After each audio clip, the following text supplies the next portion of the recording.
जमीक आपण मैंने जानती यही चैनल ना हूँ सतदुनिया आउ यही सतदुनिया चैनलटी सबुबले वास्तवता को ही खोजी थाए और वास्तवर कथा ही वीडियो माध्यम आपण सम्मुखें उपस्थापन करें निहाती भाव में आपण मैंने अनेक महापुरुषंकर नीतिवाणी तांकर जीवनचर्या जीवनी विषय आपण मैंने पढ़ी जानी किंतु से भर मु एक विरल मनीषर ना नेबी आउ एक विरल महापुरुषंकर कहानी जहाँकि जीवनचर्या केते जे कष्ट बीती से केमिति एते नीच स्तर आसिक ऊपर स्तर में पहुँची पारते निहाती भाव में आम आज ये वीडियो माध्यम जापर से एमती एक महापुरुष जे कि निजपाई किछि न करी सबुबले समाज पाई ये देशपाई विश्वपाई अनेक किछि करिसंती फिर भी तांको माटी तले कबर दिया तांको ना तांको लोक एपर्यंत जानी पारले नाही। संक्षेप में कहवाक गले यही देश एभली जड़े महान चिंता नायकों प्रति आज पर्यंत सुविचार करि ना।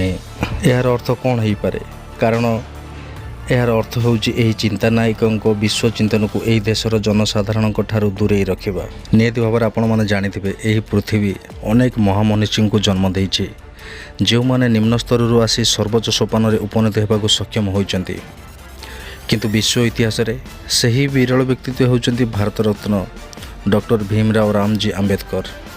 समस्त प्रकार प्रतिकूल परिस्थिति और सामाजिक प्रतिबंधक मध्य निजर व्यक्तित्वर पूर्ण विकास घटाइबाकू सक्षम होइतिबा से जड़े असाधारण प्रतिभा। डॉक्टर आंबेडकर भारतीय समाजर अति निम्न स्तर आसी समस्त प्रकार सामाजिक ताड़ना तिरस्कार अपमान और असहयोग मध्य निजक विश्वस्तरीय संस्कार मानक मध्य प्रतिष्ठित कराई पारिबा वास्तव में सामाजिक संग्राम क्षेत्र में एक ऐतिहासिक उपलब्ध। मनुवादर ताड़ना जर्जरित तथा समस्त प्रकार मानविक अधिकार वंचित हुई समानतार राह खोजुवा अस्पृश्य जनगोष्ठी जन्म ग्रहण करी मध्य निजर असाधारण बाग्मिता तथा प्रचंड धीशक्ति बल से जे केवल देशर अस्पृश्य मानकर त्राणकर्ता रूपे उभा होइचंती से कथा नुहे। देशर अनुसूचित जाति अनुसूचित जनजाति पछुआ वर्ग धार्मिक संख्यालघु देशर नारी समाज तथा देशर 100% जनसाधारण को समानतार अधिकार देवाको सक्षम मध्य होइचंती।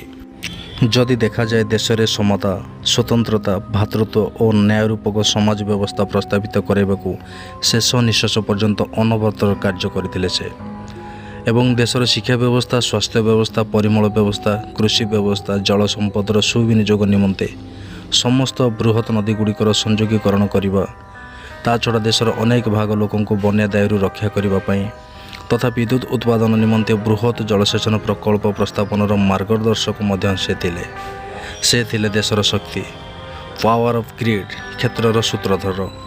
देशर रिजर्व बैंक मध्य तांकरी फर्मुला को आधार करी गठित होइछि। देशर निर्वाचन व्यवस्थार सुपरिचालन निमंते स्वाधीन निर्वाचन कमिशनर गठन कराइबारे से मुख्य भूमिका ग्रहण करथिले। आउ से थिले श्रम आईनर संस्कारक श्रमिक मानक 14 घंटा परिवर्ते 8 घंटा काम करने समत सेमानंकर स्वास्थ्य चिकित्सा तथा सर्वांगीन उन्नति निमंते अनेक कार्य मध्य करथिले। एपरिकी देशर प्रोविडेंट फंड गठन में से मुख्य पुरोधा थिले। आउ नारी अधिकार से थिले प्रमुख प्रवक्ता। एपरिकी निजर नीतिनिष्ठा पाई क्षमता को लात मारी देशर पछुआ वर्ग और नारी मानक अधिकार देवाकू केंद्र आईन मंत्री पदरु इस्तफा प्रदान करी एक विरल उदाहरण पलटिचंती से। यह छड़ा देश गठन में से अनेक अकल्पनीय कार्य मध्य करि जाइचंती।